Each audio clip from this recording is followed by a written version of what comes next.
اسی پر اگر عمل ہوتا تو دشواری نہیں ہوتی۔ موضوع ہے میرا عظمت قرآن۔ وقت کے اختصار کے ساتھ قرآن مجید اللہ کا ایک ایسا کلام ہے جو انسان کو 3 عالموں میں کامیاب بنانے کے لیے، ایک ہے عالم دنیا، انسان کی پیدائش سے لے کر وفات تک، دوسرا ہے عالم برزخ، موت سے لے کر کے دوبارہ جی اٹھنے تک، تیسرا ہے عالم آخرت، دوبارہ جی اٹھنے سے لے کر جنت یا جہنم میں جانے تک۔ تینوں باتیں سمجھ میں آ گئی؟ عالم دنیا، عالم برزخ اور عالم آخرت۔ جو بندہ قرآن مجید کے 5 حقوق ادا کر لیتا ہے وہ عالم دنیا میں بھی کامیاب، عالم برزخ میں بھی کامیاب اور عالم آخرت میں بھی کامیاب۔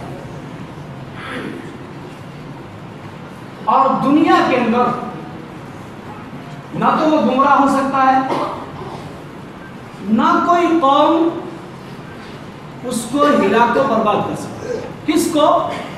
جس بندے نے قرآن مجید کے 5 حقوق ادا کیے۔ وہ 5 حق کیا ہیں؟ نمبر 1 قرآن پر ایمان لگانا، نمبر 2 قرآن مجید کی تلاوت کرنا، نمبر 3 قرآن مجید کو سمجھنا، نمبر 4 اس پر عمل کرنا اور نمبر 5 اس کو دوسروں تک پہنچانا۔ جس بندے نے ان 5 حقوقوں کو ادا کر لیا اس کے تینوں عالم کامیاب، اور دنیا کے اندر کوئی قوم اس کو ذلیل نہیں کر سکتی، اس کو رسوا نہیں کر سکتی، خاص طور سے یہ جملہ اس کو ہلاک نہیں کر سکتی۔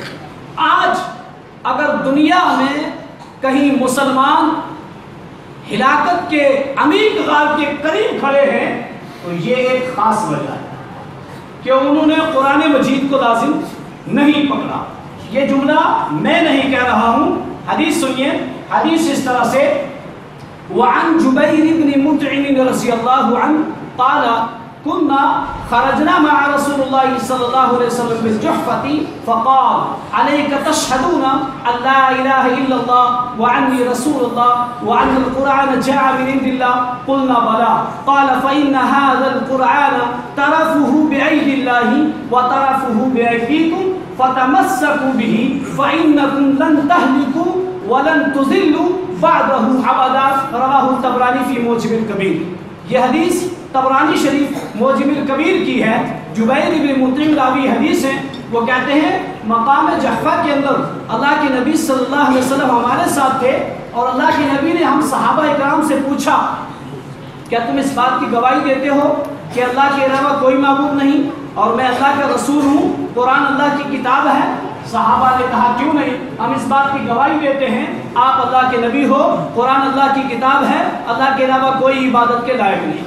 پھر اللہ کے نبی صلی اللہ علیہ وسلم نے کیا فرمایا؟ کہا فَإِنَّ هَذَا الْقُرْآنَ طَرَفُهُ بِعِيدِ اللَّهِ، یہ قرآن ایک ایسی کتاب ہے جس کا ایک سرا اللہ کے پاس ہے، وَطَرَفُهُ بِعِيدِكُمْ، اور دوسرا سرا تمہارے پاس ہے، فَتَمَسَّكُوا بِهِ، تم اس کو مضبوطی سے پکڑ لو۔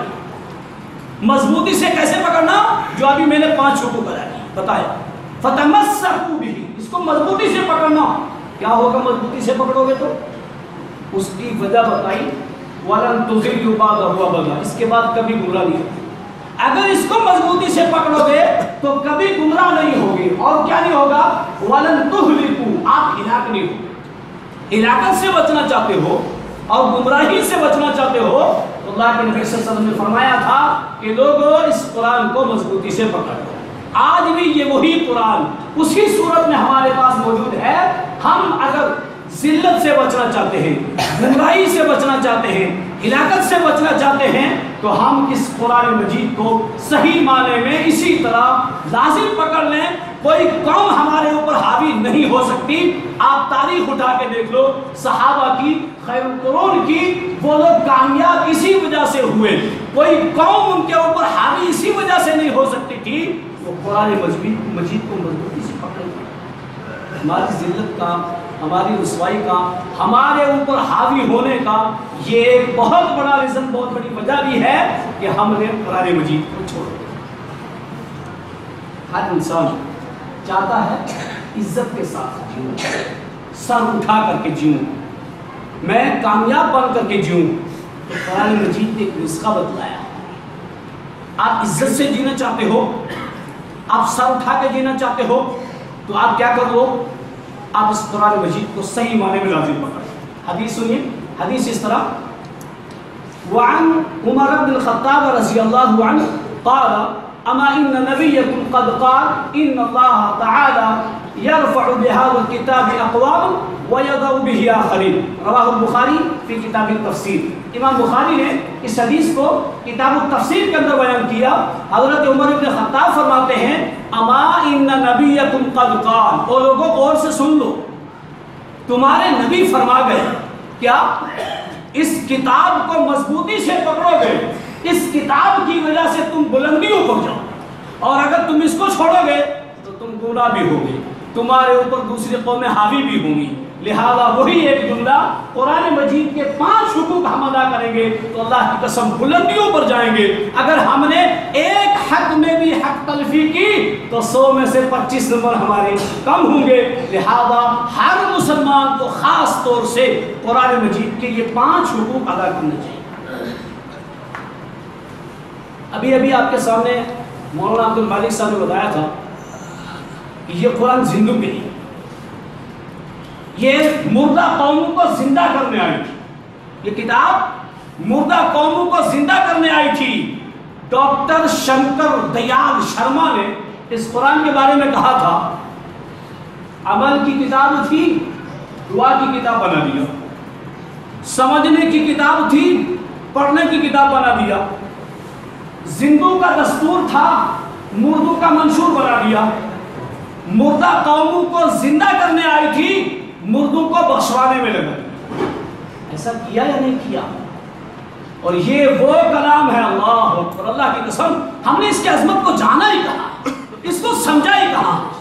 یہ قرآن جس شخص پر نازل ہوا، دنیا میں سب سے افضل شخص محمد رسول اللہ صلی اللہ علیہ وسلم سے افضل نہ کوئی نبی ہے اور نہ کوئی عام انسان ہو سکتا ہے۔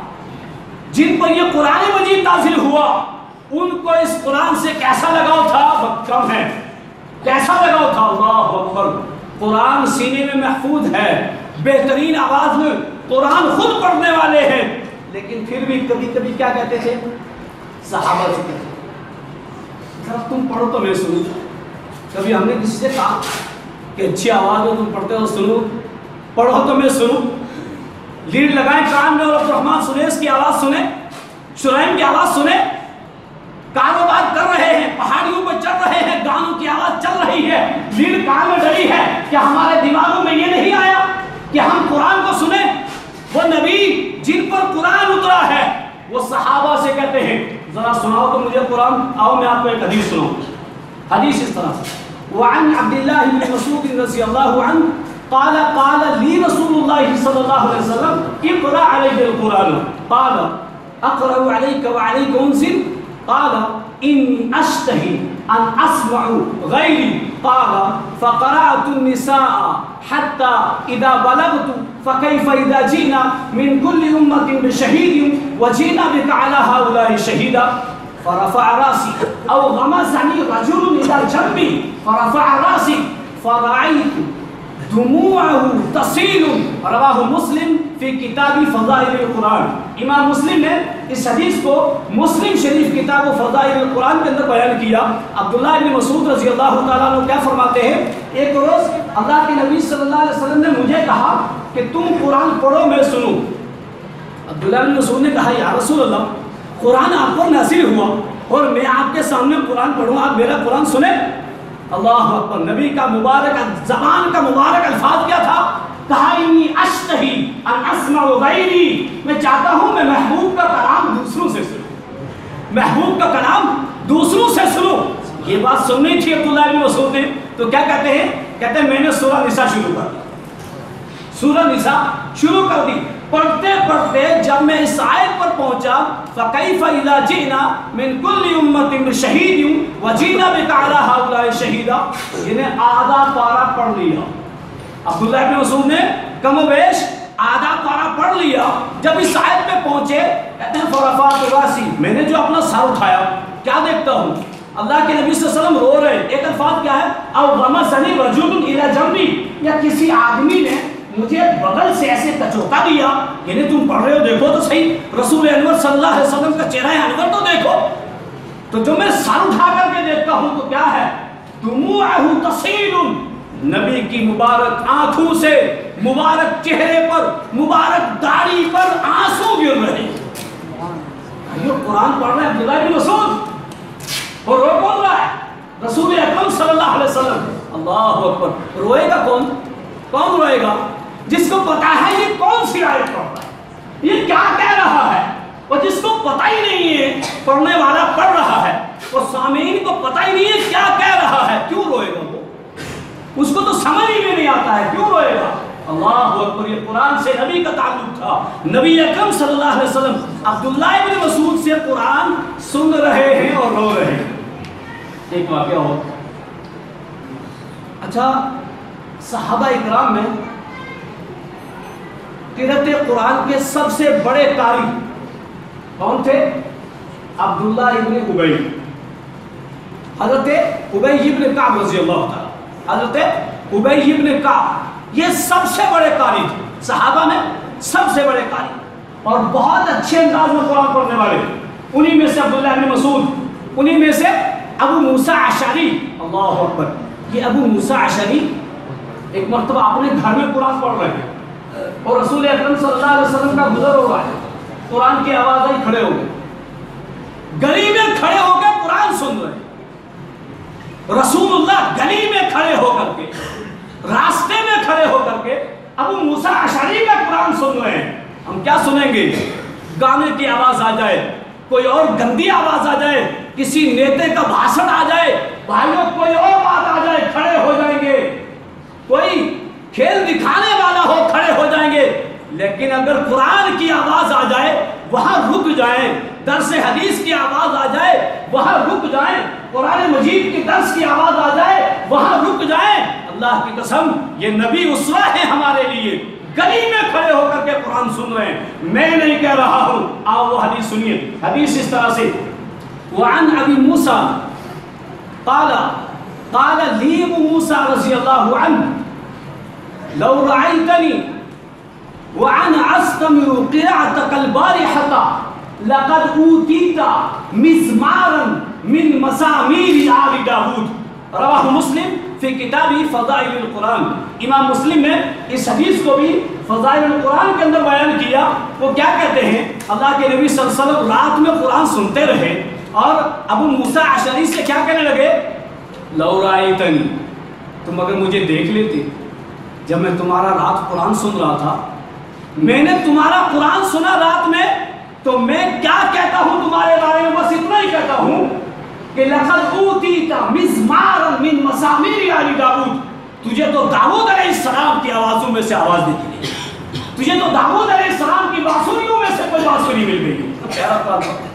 نبی کھڑے ہو کر کے سن رہے اللہ کی قسم، اور داؤد علیہ السلام آپ قرآن پڑھ کے دیکھیے کس طریقے سے، یا جبال وقفی معاہو، اے پہاڑ یہ چرند پرند، ان سے کہا کہ جب داؤد ذکر کرے وہ تسبیح پڑھے تو تم بھی پڑھو۔ ایک خاص پیاری سریلی آواز تھی داؤد علیہ السلام کی، تشبیہ دے کر کے اللہ کے نبی صلی اللہ علیہ وسلم نے ابو موسیٰ اشعری سے کہا مجھے لگتا ہے تجھے ان آوازوں میں سے کوئی آواز ملی ہے، اور رات میں، اندھیری رات میں کھڑے ہو کر کے قربان جائیے ان مبارک قدموں پہ، ان مبارک ٹانگوں پہ جو کھڑی ہو کر کے نبی اکرم صلی اللہ علیہ وسلم قرآن سے، یہ قرآن، یہ عظمت قرآن، یہ اس قرآن سے تعلق یہ نبی کا تھا، اور یہ تو سننے کی بات ہے۔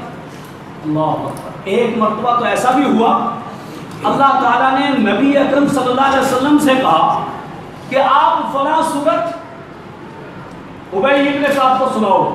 اللہ اکبر، قرآن جن پر نازل ہو رہا ہے ان کو کہا جا رہا فلاں سورت ان کو سناؤ۔ کبھی ایسا ہوا میں نے کہا ہو کہ میری یہ صورت آپ سن لو، یا آپ بہت اچھا قرآن پڑھتے یار مجھے یہ سنا دو، ایسا نہیں ہوتا ہے۔ آواز اچھی ہے تو گانا گا رہا تو سنا دو یہ گانا، یہ گیت سنا دو، یہ فلاں لفظیات سنا دو، فلاں جوک سنا دو، فلاں ہنسنے ہنسانے کی بے شمار چیزیں چلتی ہیں، لیکن یہ نہیں کہ یار تیری آواز بڑی سریلی ہے، پیاری آواز میں فکر آخرت کے تعلق سے بچہ گوجری میں کون کون سے الفاظ کہہ رہا تھا۔ آپ سمجھتے ہیں وہ دل کو چھو رہے ہوں گے، آپ کے دل کو چھو رہے ہوں گے، اور جب آپ قرآن سمجھیں گے اللہ کی قسم اس سے کہیں زیادہ قرآن دل کو چھوئے گا۔ یہ قرآن کی تاثیر ہے، یہ مغناطیس کی طرح کھینچتا ہے۔ دنیا میں بے شمار ایسے لوگ ہیں کسی نے نہیں دعوت دی اسلام کی، صرف قرآن پڑھا ہے، بھائیو قرآن نے کھینچا ہے، اپنے قریب لایا ہے اور ایمان کے اندر داخل کیا ہے۔ حضرت عمر کی تاریخ پڑھ لو، جب بہن اور بہنوئی کو مارا تھا، اب آیتیں پڑھ کے سناؤ کس نے کھینچا تھا سب سے؟ یہ قرآن کی تاثیر ہے۔ وہ حدیث سنی، حدیث اس طرح سے وعن انس بن مالک رضی اللہ عنہ قال قال رسول اللہ صلی اللہ علیہ وسلم لأبی بن کعب ان اللہ تعالی امرنی ان اقرأ علیک لم یکن الذین کفروا قال وسمانی لک قال نعم قال فبکا۔ رواہ مسلم فی کتاب صلاۃ المسافرین۔ امام مسلم نے اس حدیث کو ایسے ہی کتاب صلاۃ المسافرین کے اندر بیان کیا۔ حضرت انس بن مالک راوی حدیث ہے، وہ کہتے ہیں اللہ کے نبی صلی اللہ علیہ وسلم نے ابی بن کعب سے کیا کہا؟ ابی بن کعب تم میری صورت سنو لم یکن الذی، اور میں نہیں کہہ رہا ہوں، ان اللہ تعالی امرنی، اللہ نے مجھے حکم دیا۔ ابھی آپ نے پہلے دو حدیثیں سنی، نبی نے دوسروں کا قرآن سنا، اور کیسے سنا؟ اس روایت کے اندر کیا اللہ نے نبی کو حکم دیا کہ آپ اپنا قرآن میں سے سورہ بینہ لم یکن الذی، یہ ابی بن کعب کو سناؤ۔ خوش نصیب ممتاز صحابی، میرے علم کے اندر شاید کسی اور صحابی کو میرے علم کے اندر نہیں ہے کہ کسی اور صحابی کے بارے میں اللہ تعالیٰ نے کہا ہو کہ نبی آپ فلاں کو قرآن سناؤ، لیکن ابی بن کعب بہت بڑے قاری، ان کے بارے میں اللہ تعالیٰ نے نبی کو حکم دیا کہ آپ سورہ بینہ سناؤ۔ جب یہ بات ابی بن کعب سے اللہ کے نبی نے کہی تو ابی بن کعب کہنے لگے کہ کیا اللہ نے میرا نام لیا؟ کیا اللہ نے میرا نام لیا؟ کہاں تمہارا نام لیا ہے؟ اللہ اکبر، خوشی کے مارے رونے لگے۔ بڑی مبارک بات ہے، خوشی کی بات ہے ایک صحابی رسول کے لیے کہ نبی قرآن سنائے ان کو، اور وہ بھی اللہ نے حکم دیا کہ آپ ان کو سناؤ۔ اللہ کی قسم، اور کو اسمار روایتیں تھیں، یہ قرآن ہے۔ اگر ہم نے اپنی دنیا کو کامیاب بنانا ہے تو کیا کرنا ہے؟ قرآن پر ایمان، قرآن کی تلاوت، قرآن کو سمجھنا، قرآن پر عمل کرنا، اور قرآن کی تعلیمات کو دوسروں تک عام کرنا، یہ 5 حق ہے۔ ہماری دنیا کی زندگی انشاءاللہ کامیاب ہوگی۔ اگلی زندگی عالم برزخ، عالم برزخ بھی ہماری یہ دوسرا مرحلہ اسی صورت میں کامیاب ہوگا جب ہم نے دنیا میں قرآن مجید کے ساتھ صحیح سلوک کیا، قرآن مجید کے حقوق ادا کیے۔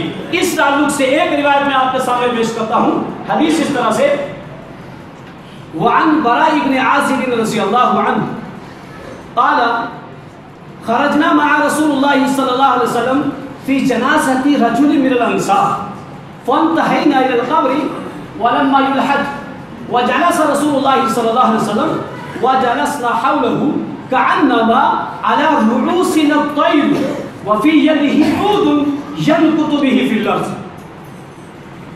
فرفع رأسه فقال استعيذوا بالله من عذاب القبر مرتين أو ثلاثا ثم قال إنه ليسمع خفق نعالهم إذا ولوا مدبرين وقال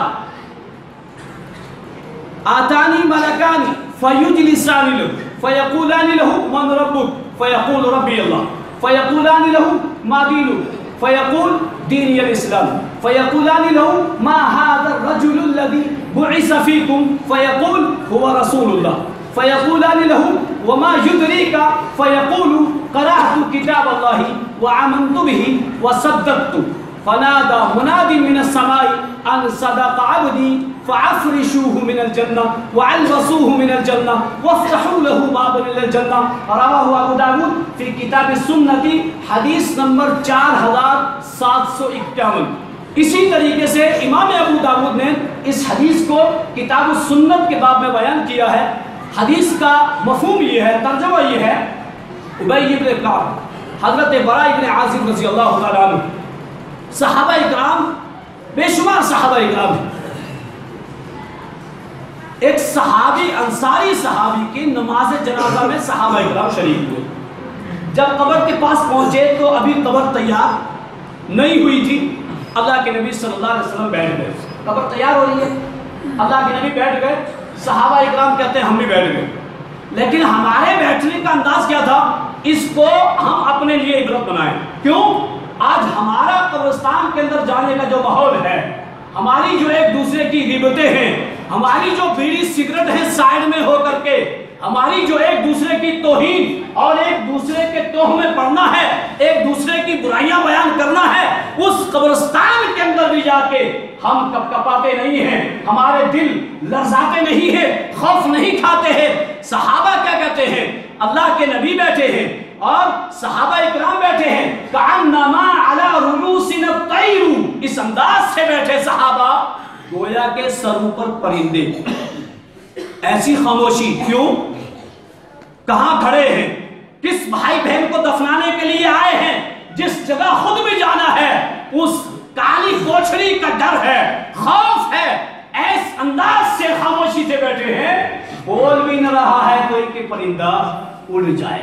اسی طرح خاموشی سے بیٹھے تھے، اچانک اللہ کے نبی صلی اللہ علیہ وسلم نے اپنا سر مبارک اٹھایا اور اٹھانے کے بعد صحابہ سے کہنے لگے استعیذوا باللہ من عذاب القبر مرتين وثلاثا۔ اللہ کے نبی نے 2 یا 3 بار کہا صحابہ عذاب قبر سے پناہ چاہو، عذاب قبر سے پناہ چاہو۔ اور پھر اللہ کے نبی صلی اللہ علیہ وسلم نے فرمایا کہ جب مردے کو رکھ کر کے قبر میں اتار کر کے لوگ واپس جاتے ہیں تو اس کو ان کے قدموں کی آہٹ سنوائی جاتی ہے، اور پھر اس کے پاس جس کو دفنا کر کے ہم آتے ہیں 2 فرشتے آتے ہیں۔ وقت کم ہے، ان فرشتوں کا کلر کیا ہے، وہ کس انداز سے آتے ہیں؟ وہ فرشتے بٹھاتے ہیں اور بٹھانے کے بعد اس سے پوچھتے ہیں، 4 سوال کرتے ہیں۔ چمبا لگے گا آپ کو کہ 4 سوال کیسے، اس لیے میں نے پورا حوالہ امانت داری کے ساتھ ابو داؤد شریف کتاب السنت کا بیان کیا ہے۔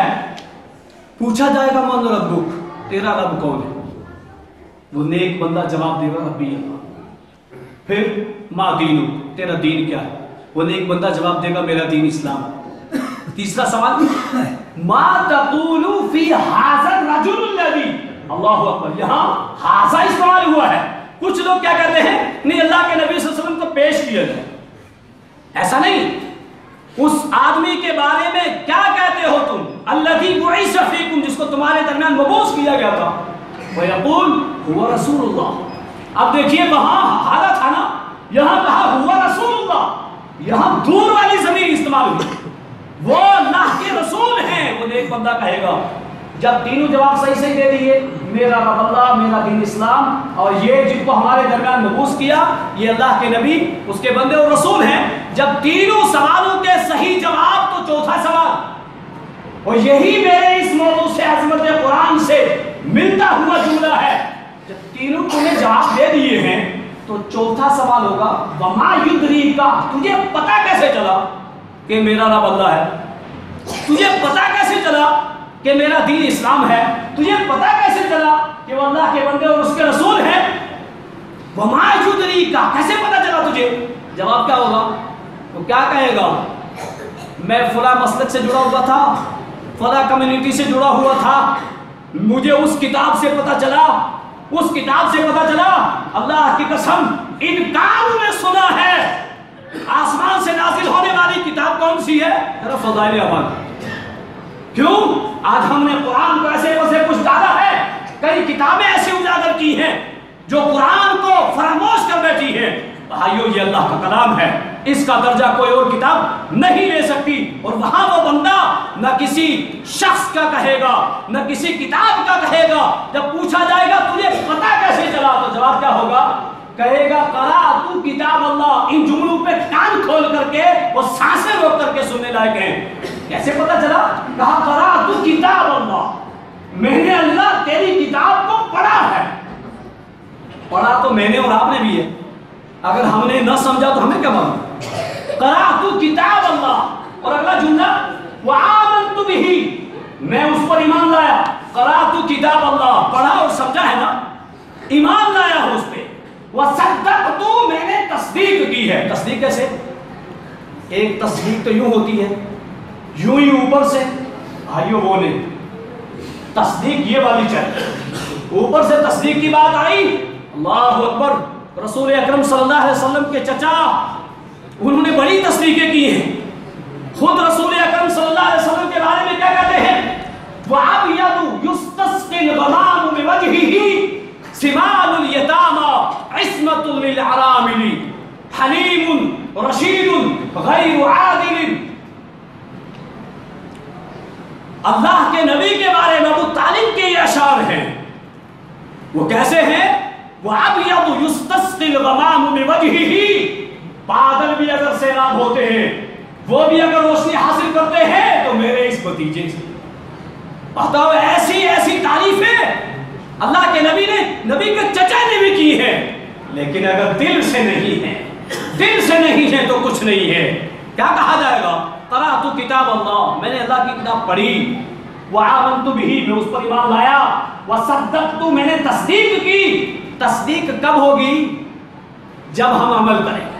بھائیو، ایک شخص سعودی جیسے ملک میں جاب کے لیے لیٹر لگا دے اور جوابی کارروائی لیٹر آ جائے عربی میں، وہ نہیں سمجھتا ہے، کیا وہ اس لیٹر کو اچھے سے رکھ دے گا، خوش ہو جائے گا؟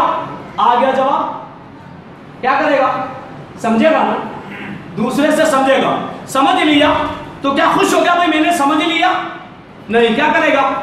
جانے کی تیاری کرے گا نا، جائے گا نا، اور پھر پہنچ گیا وہاں تو خوش ہو گیا کہ میں پہنچ گیا، میں کسی اور کو نہ بتاؤں؟ نہیں کرے گا ایسا۔ اگر اچھا دل والا ہوگا تو نہیں کرے گا۔ یہ اللہ کا پیغام ہے، ہماری ذمہ داری ہے اس کو سمجھنا، ہماری ذمہ داری ہے اس کی تلاوت کرنا، ہماری ذمہ داری ہے اس پر عمل کرنا، ہماری ذمہ داری ہے دوسروں تک اس کو پہنچانا۔ وہ بندہ کہے گا قرأت کتاب اللہ وآمنت بہ وصدقت، میں نے اللہ کی کتاب کو پڑھا ہے، اس پر ایمان لایا ہوں، اس کی تصدیق کی ہے، اس طرح مجھے پتا چلا ہے کہ میرا رب اللہ ہے، میرا دین اسلام ہے، اور میرے نبی محمد رسول اللہ صلی اللہ علیہ وسلم ہے۔ دوسرا نقطہ اس حدیث سے کیا نکلتا ہے؟ اگر ہمیں صحیح اسلام کو پہچاننا ہے تو ہمیں قرآن کو سمجھنا پڑے گا، اگر ہمیں صحیح رب کی معرفت حاصل کرنی ہے تو ہمیں قرآن کو سمجھنا پڑے گا، اگر ہمیں صحیح معنی میں محمد رسول اللہ صلی اللہ علیہ وسلم کو پہچاننا ہے تو ہمیں قرآن کو پڑھنا پڑے گا۔ یہ حدیث کے الفاظ ہیں، آسمان سے ایک آواز آتی ہے۔ کیا آواز آتی ہے؟ میرے اس بندے کے لیے جنت کے بچھونے بچھا دو، جنت کی کھڑکیاں کھول دو۔ یہ ابو داؤد شریف کتاب و سنت کی روایت ہے۔ لہذا اس حدیث سے بھی ہمیں کیا پتا چلا کہ دوسرا عالم، عالم برزخ، اگر ہمیں کامیاب بنانا ہے تو قرآن مجید کے 5 حقوق ادا کرنے پڑیں گے۔ آخری بات بتا کر کے بات ختم کرتا ہوں، اگر ہمیں دوبارہ جی اٹھنے سے جنت یا جہنم میں جانے سے پہلے تک آخرت اس کو کامیاب بنانا ہے تو بھی اس کو صحیح معنی میں اس کے یہ 5 حقوق ادا کرے گا۔ اس تعلق سے حدیث اس طرح سے وعن ابی امامۃ الباہلی رضی اللہ عنہ قال سمعت رسول اللہ صلی اللہ علیہ وسلم اقرأوا القرآن فإنه شفيع لأصحابه اقرأوا الزهربين البقرة وسورة آل عمران فإنهما يأتيان يوم القيامة غمامتان كأنهما غيايتان أو كأنهما فرقان تحاجان عن أصحابهما اقرأوا سورة البقرة فإن أخذها بركة وتركها خسرة لا يستطيع البطلة بلغني أن البطلة السحرة رواہ مسلم ورواہ ابن ماجہ۔ حضرت ابو امامہ باہلی رضی اللہ تعالیٰ عنہ فرماتے ہیں کہ اللہ کے نبی صلی اللہ علیہ وسلم سے سنا، آپ صلی اللہ علیہ وسلم نے فرمایا لوگوں قرآن کو پڑھو، کیوں؟ یہ باروز قیامت سفارشی بن کر کے آئے گا۔ قرآن کے علاوہ جتنی بھی سفارشیں ہیں رب اجازت دے گا لیکن قرآن کو رب اجازت نہیں، یہ اللہ کا کلام ہے، یہ اللہ کا کلام ہے، یہ خود آئے گا۔ اگر خود کوئی ہستی وہاں سفارشی بن کر کے آ سکتی ہے، کوئی چیز آ سکتی ہے تو وہ قرآن ہے۔ فَإِنَّهُ يَأْتِي يَوْمَ الْقِيَامَةِ شَفِيعًا لِأَصْحَابِهِ، یہ ساتھی کے لیے، اس بندی اور بندے کے لیے سفارشی بن کر کے آئے گا۔ اور اس کے بعد بھی اللہ کے نبی کیا فرمایا؟ اقرأوا الزَّهْرَ بَيْنِي، لوگوں چمکتی ہوئی صورتوں کو پڑھا کرو، چمکتی ہوئی صورت، اور نام بھی لے کر کے بتایا البقرہ و سورۃ آل عمران۔ یہ چمکنے والی دو صورتیں کون سی ہیں؟ سورہ بقرہ اور سورہ آل عمران۔ اور ان دونوں کے بارے میں فرمایا یہ بدلیوں کی طرح آئیں گی، یہ سائبان بن کر کے آئیں گی، یہ دو ٹکڑیوں کی طرح آئیں گی، اور تحاج جانی اس بندے کے لیے حجت قائم کرے گی، اس بندے کے لیے سفارشی بن کر کے آئے گی۔ پھر اس میں سے بھی ایک تو نبی پاک نے الگ کیا، فرمایا اقرأوا سورۃ البقرہ، لوگوں سورہ بقرہ کو پڑھا کرو، فإن أخذها برکۃ، اس کو لے لینا برکت ہی برکت۔ آج کیا ہوتا ہے؟ بہت پریشان ہے، کیوں؟ اوپری اثر ہے، جادو ہے، جنات ہے، نہ جانے کون کون سے وہ چیزیں اپنا کر کے اپنا ایمان ختم کر دیتے ہیں۔ نبی پاک نے بتایا لوگوں سورہ بقرہ کو لینا برکت ہی برکت ہے، اور اس کو چھوڑنا ترا کہا خسرتن، اس کو چھوڑ دو گے تو خسارہ ہی خسارہ ہے۔ آپ سورہ بقرہ کی تلاوت چھوڑ دو، اس کو سمجھنا چھوڑ دو، اس کی تعلیمات کو چھوڑ دو، اس پر عمل کرنا چھوڑ دو، لاکھوں گندے رکھ لو، لاکھوں تعویذیں رکھ لو، لاکھوں دوہے قرآنی رکھ لو، لاکھوں جو چاؤ رکھ لو، نبی کی مبارک زبان کا مبارک الفاظ ہے فَإِنَّ أَخَذَهَا بَرَكَةٌ، اس کو لے لینا، اس پر عمل کر لینا کیا ہے؟ برکت ہی برکت ہے، وَتَرَكَهَا خَسْرَةٌ، اس کو چھوڑ دینا نقصان ہی نقصان ہے۔ اور پھر اگلا جملہ کہا لا يَسْتَطِيعُهَا الْبَطَلَةُ، بلغنی ان البطلۃ السحر، کوئی جادوگر اس سورہ کا مقابلہ نہیں کر سکتا۔ اگر چاہتے ہو نا جادوگر کے شر سے بچا جائے تو نبی نے فرمایا ہے کوئی جادوگر اس سورہ کریمہ کا مقابلہ نہیں کر سکتا ہے۔ یہ سورہ بقرہ ہے، اللہ کے نبی صلی اللہ علیہ وسلم نے ایسے نہیں فرمایا لوگو لا تجعلوا بیوتکم قبورا فإن البیت الذی تقرأ فی سورۃ البقرہ لا يدخل الشیطان، لوگو اپنے گھروں کو قبرستان نہ بناؤ، قبرستان نہ بناؤ کیا مطلب؟ وہ قبر میں جو ہمارے بزرگ چلے گئے ہیں وہ قرآن پڑھ سکتے ہیں؟ نہیں پڑھ سکتے، وہ نہیں پڑھ سکتے۔ کہا اس طرح سے تم اپنے گھروں میں قرآن نہ پڑھ کر کے تم مردہ مت بنو۔ پتہ کیا چلا؟ اگر قرآن نہیں پڑھا جائے گا تو زندہ رہتے ہوئے بھی گھروں کے اندر مردہ ہے، اور قرآن کا ایک نام ہے روح، وقت نہیں ہے۔ وَكَذَلِكَ أَوْحَيْنَا إِلَيْكَ رُوحًا مِنْ أَمْرِنَا، اس کو روح کہا ہے۔ اگر اس کی روح نکل جائے گی گھروں سے، ہمارے دلوں سے، ہمارے اعمال سے، تو اللہ کی قسم روح کے بغیر گھر کسی کام کا نہیں ہوتا ہے۔ یہ قرآن روح ہے، یہ قرآن روح ہے، اگر ہم نے اس کو چھوڑ دیا تو خسارہ ہی خسارہ ہے۔ لہذا عالم آخرت بھی اگر ہمیں کامیاب بنانا ہے تو قرآن مجید کے یہ 5 حقوق ادا کرنے ہوں گے۔ اللہ کی قسم کسی نے کہا دنیا کی کتابوں میں قرآن چمکتا ہے، قرآن میں اللہ کا فرمان چمکتا ہے، جو بندہ اس کے حقوق ادا کر لے اللہ کی نظر میں وہ انسان چمکتا ہے۔ وما توفیقی الا باللہ۔ السلام علیکم ورحمۃ اللہ۔